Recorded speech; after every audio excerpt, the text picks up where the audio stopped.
Hello, and welcome to Soothing Pod's Sleep Stories. My name is Arif, and today I would like to help you relax and fall asleep guided by my voice and the story you are about to hear.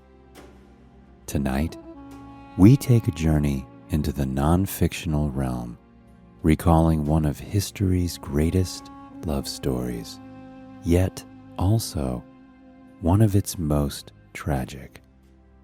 Tonight, I will tell you the tale of a great Egyptian queen, worshipped like a goddess, and the man who risked everything to be with her.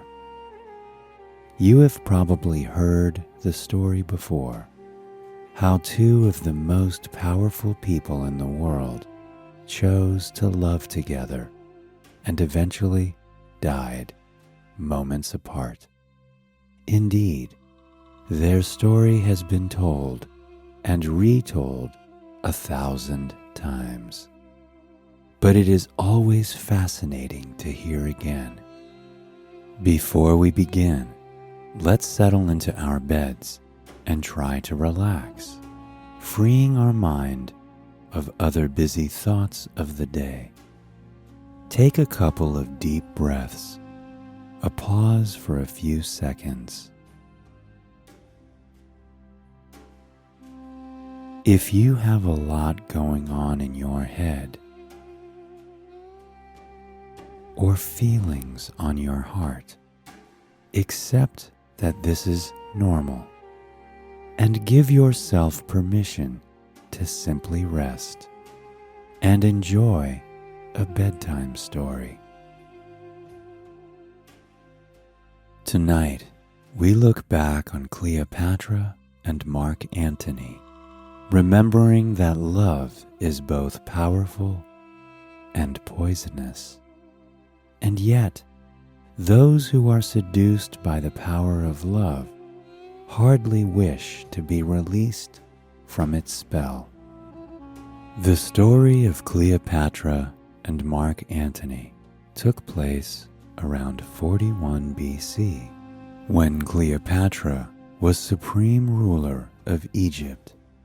The daughter of King Ptolemy XII Auletes, the Queen Cleopatra would become the last queen of that dynasty. Although we remember her as a queen of Egypt, Cleopatra was in fact a descendant of Macedonia. She loved to style herself after the goddess Isis. We don't have a very accurate description of her physical beauty, but through coin portraits from that era, we can gather that she had a firm chin, beguiling eyes, a broad forehead, and well-structured nose. The question often on everyone's lips is, was Cleopatra beautiful?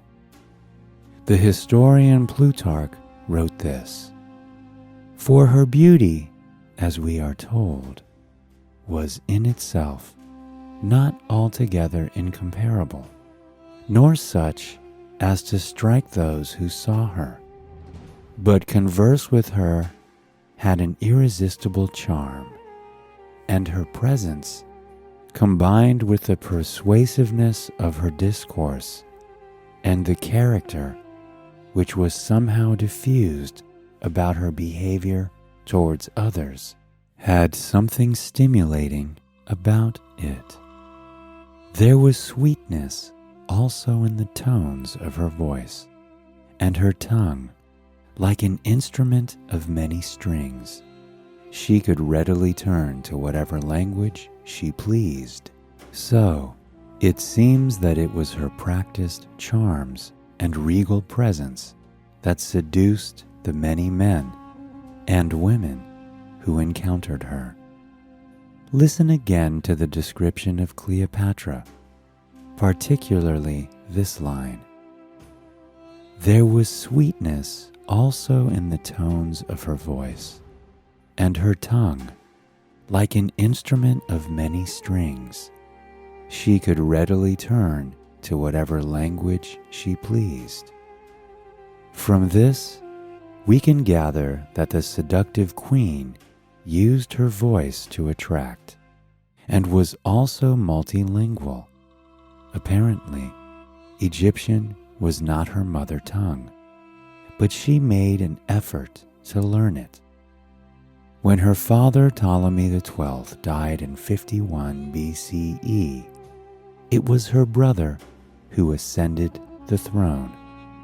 Cleopatra was then 18 years old, and her brother around 10.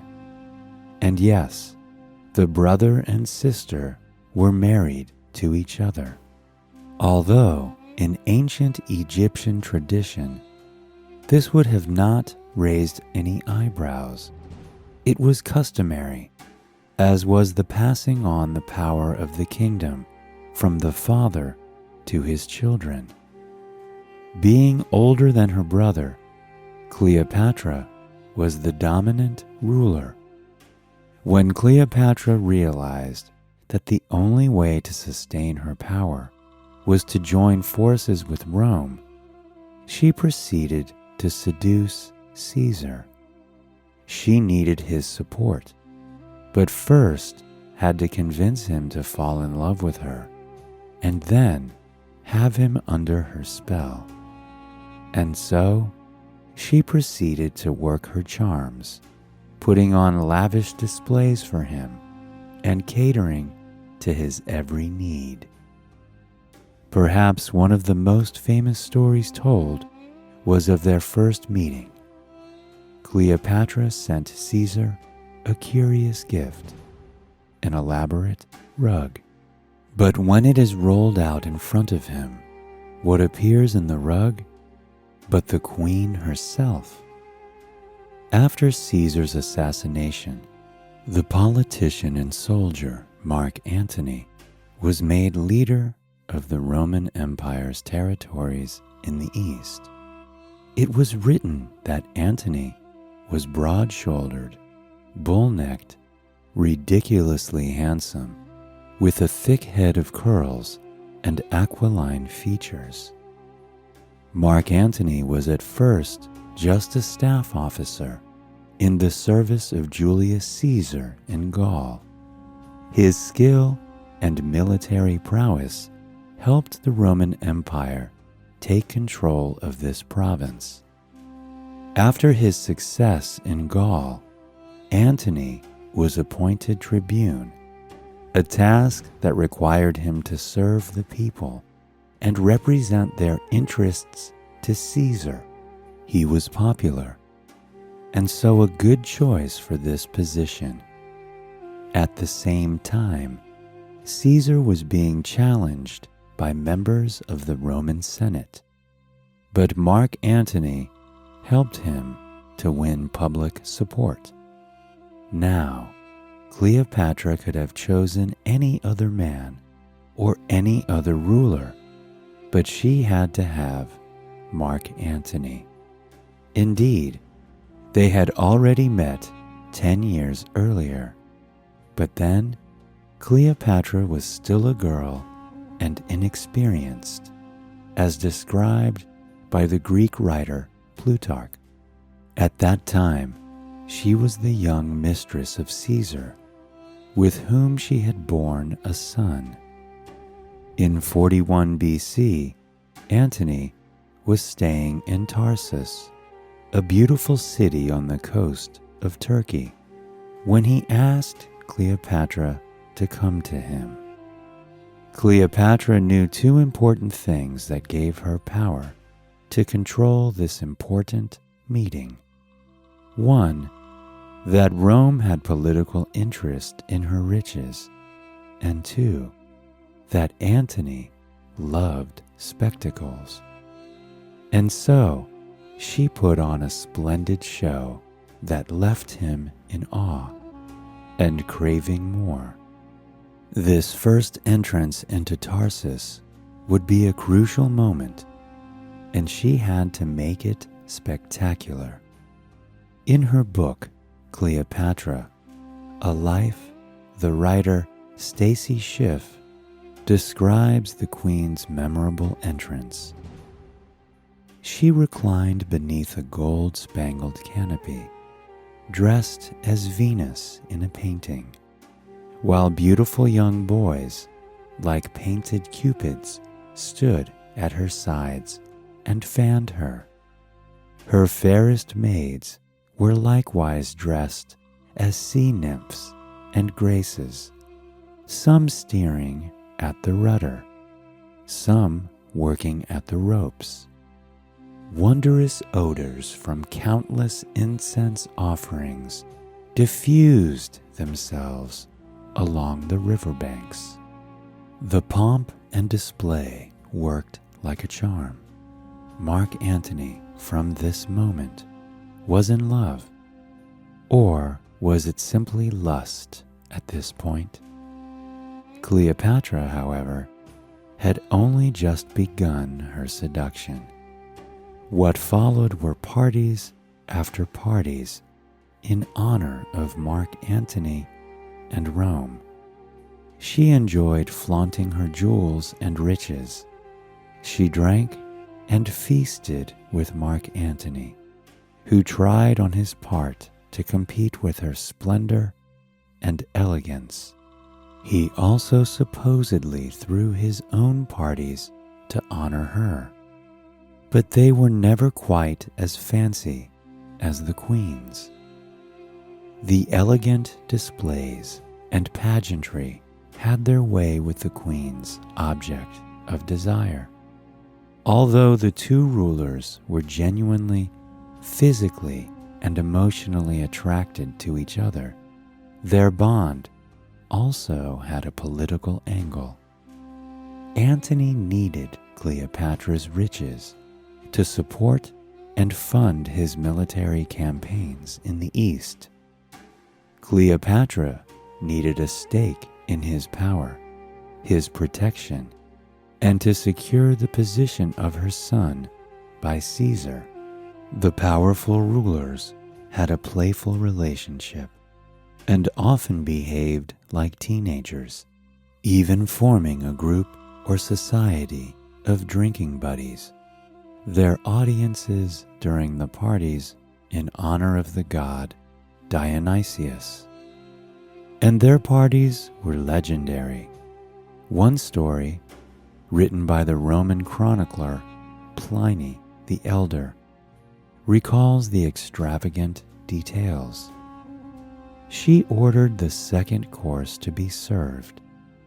In accordance with previous instructions, the servants placed in front of her only a single vessel containing vinegar. She took one earring off and dropped the pearl in the vinegar, and when it wasted away, she swallowed it. In this way, Cleopatra wanted to show her goddess-like power and excess of riches, and she never failed to remind Mark Antony how she saw him with godlike aura as well. Another story is told that during a night of entertainment, Mark Antony was having trouble with his fishing rod. The queen nonchalantly joked, "Leave the fishing rod, General, to us. Your prey are cities, kingdoms, and continents." The Roman leader Octavian and his forces were closing in on Alexandria, while the lovers continued partying with extravagance and decadence. They even nicknamed their drinking society Companions to the Death. Although, as we now know from history, this was not named in jest. Antony's army seemed to weaken and desert him, as did many of his closest advisors. During this time, Cleopatra started to build her mausoleum, filling it with diamonds and gold, rubies, precious art, and rare luxuries. Of course, to her, the items were normal and made her feel at home. These treasures of Egypt, stored up for her in the afterlife, would likely disappear with her if anyone attempted to bring her down. As a result of their ongoing love affair, Cleopatra became pregnant with Mark Antony's children. She gave birth to twins, a girl and a boy, whom she named Alexander Helios and Cleopatra Selene. Just like many good love stories, they also had a period of separation, which historians believe deepened their affections and love for each other. During a span of about 3 years, Cleopatra and Antony were apart. Yet, when they were reunited and solidified their love for each other, it was stronger than ever before. This was the period in time when they had the coins minted. It would have been 3 years that they were apart, and this absence seemed to have deepened their love and affection for each other. Upon their reunion, they became the power couple once more, as if no time had passed at all. They even had coins minted in their honor, with both their faces engraved upon the currency. And so, by the time Cleopatra was merely 37 years old, she was ruler over the whole eastern part of the Mediterranean. Those lands are what we now know today as parts of Libya, Lebanon, Syria, and regions of southern Turkey. Cleopatra accompanied Mark Antony on many of his military engagements.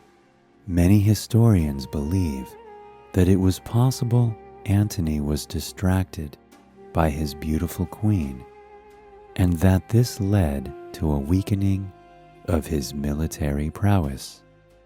Perhaps you can imagine, if you have ever taken a trip to foreign lands with a lover, how your environment can change, and you only have eyes for them. The dullest of routines becomes a joy and pleasure.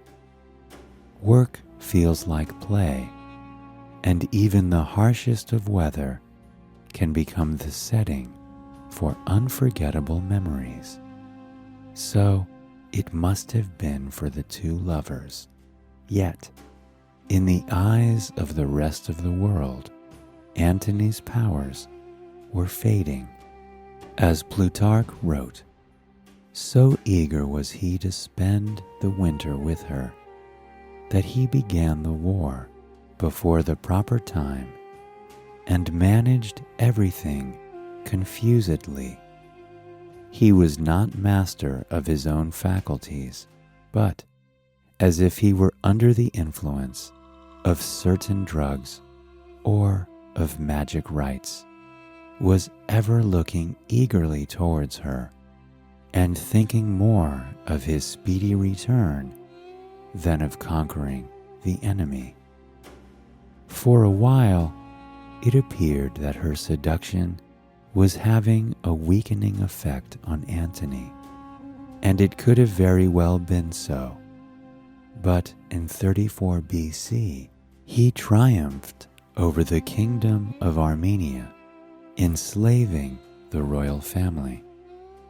The elaborate event that followed was called by everyone the Donations of Alexandria.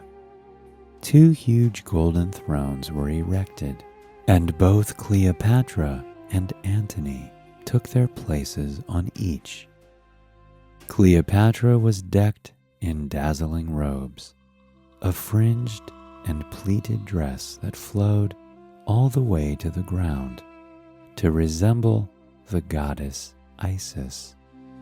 And indeed, that is how Antony addressed her the new Isis.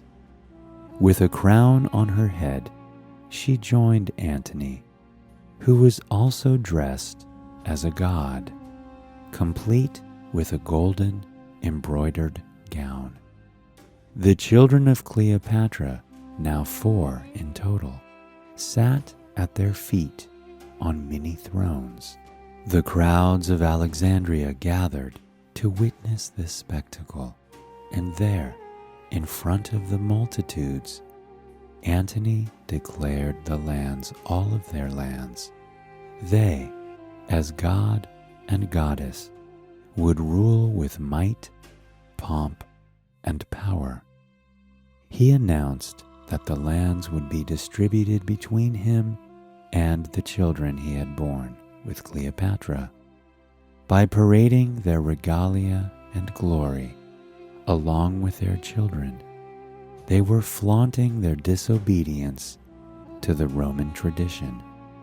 Octavian, the adopted son of Caesar, was supposed to be heir to the Roman Empire. Now, it seemed as if Antony and Cleopatra would claim the kingdom. Feeling that Antony had gone too far, it was the Roman Senate that finally declared war against Cleopatra. The naval battle of Actium took place on the 2nd of September, 31 BC. This time, Egypt lost miserably, and after their defeat, Antony and Cleopatra fled to Egypt. This is possibly when Cleopatra had her mausoleum built. Who could have known what the young queen was thinking as her lover went off to fight and engage in what would be his last war? It is possible that Mark Antony and Cleopatra planned their suicides together as a last resort, but some historians believe otherwise. There is the speculation that Cleopatra was secretly negotiating with Octavian without Antony's knowledge. Being the strategic ruler that she was, she could very well have foreseen her lover's defeat and wanted to secure the power for her children's future. So, she sent a messenger to relay the news that Cleopatra was dead. If this was her plan, it certainly worked. Plutarch writes that when Antony was told of Cleopatra's apparent death, he said, "O Cleopatra, I am not distressed to have lost you, for I shall straightway join you. But I am grieved that a commander as great as I should be found to be inferior to a woman in courage." In an attempt to kill himself, he fell on his sword. Wounded, he was brought to the queen. And, of course, it broke Cleopatra's heart to hear what her lover had done. Antony still had a few breaths of life left in him, and with these final breaths, implored Cleopatra to make her peace with Octavian. Knowing that her fate was also near, Cleopatra had poison brought to her. Some versions of the story claim it was a poisonous snake. Octavian's soldiers were too late on the scene of her suicide. They found her collapsed and dead, with her maid servants by her side, also poisoned. After Cleopatra's death, Egypt became part of the Roman Empire. Her children, Alexander Helios, Cleopatra Selene, and Ptolemy Philadelphus, were then brought to Rome to be raised by Octavian. And although he did his very best to blot the light from what was once the shining and glorious couple, he still honored her last request to be buried along with Mark Antony. The stroke of death is as a lover's pinch, which hurts and is desired, wrote William Shakespeare, whose theater version of the story, Antony and Cleopatra, brought their romance to entertainment halls for generations. Their story, not unlike the star-crossed lovers Romeo and Juliet, recalls a love so deep that it transcends time and goes beyond into the realms of death. Our separation so abides and flies that thou, residing here, goest yet with me, and I, hence fleeting, here remain with thee. A snake was sometimes used as a symbol for royalty, and Cleopatra is often pictured and illustrated with a snake emblazoned crown. She was as magnificent in life as she was in death. History could not erase her story, or that of her lover. When Cleopatra died, she was only 39 years old, but had been a lover of Antony for over a decade. She had ruled as Queen of Egypt for twice that long. Together in life, inseparable even in their deaths, the story of Cleopatra and Mark Antony leaves a lot of details to be imagined or fantasized. Of course, we have some of what the historians wrote about her, and yet the rest of those holes must be filled with our imaginations. But isn't it like that with many great love stories? The characters, larger than life, lead to many legends being told of their affairs, their love, their lives, and their deaths. Perhaps, as you drift off into dreamland tonight, you can imagine the kind of love that the two young rulers shared, the wonderful satisfaction they found with each other. Two powerful people who had everything the world could offer, and yet remained so devoted to each other that their story lived on for centuries.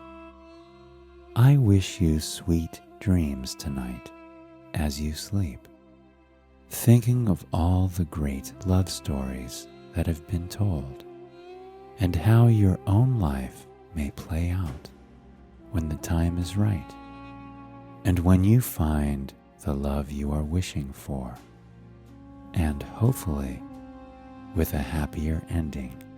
Good night, sweet dreams, and I'll be with you tomorrow for another fascinating tale.